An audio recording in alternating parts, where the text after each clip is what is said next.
कानून नहीं, चेतना बदलेगी भविष्य, पर्यावरण की अंतिम पुकार।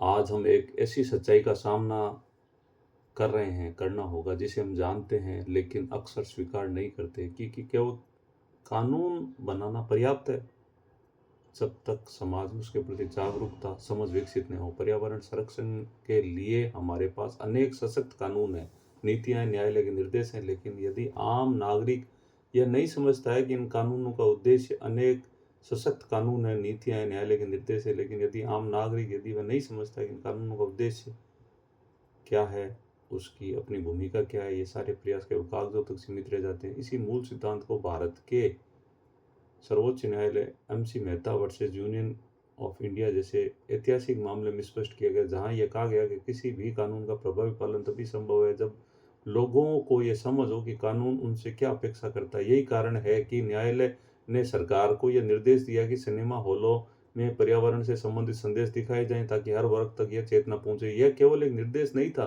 बल्कि एक दृष्टिकोण था जो व्यवहार परिवर्तन के लिए जागरूकता अनिवार्य है।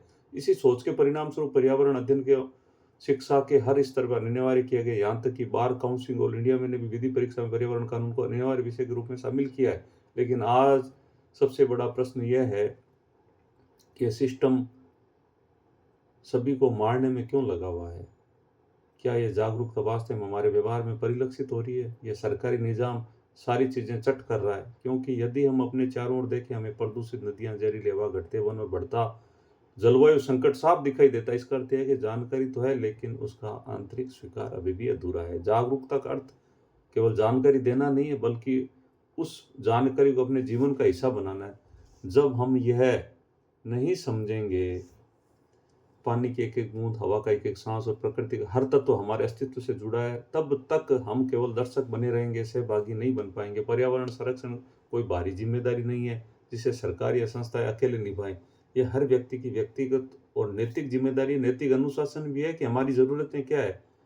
पूरा शहर का शहर बेच खाया, लेकिन अभी तक उन्होंने यह नहीं बताया कि हमारी जरूरत क्या है और एक व्यक्ति को रहने के लिए कितना क्या आवश्यक है।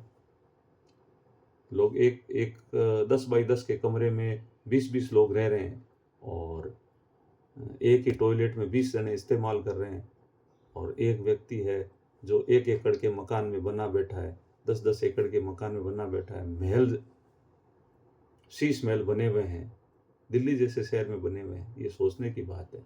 आज आवश्यकता है कि हम अपने दृष्टिकोण को बदलें, हम अपने पर्यावरण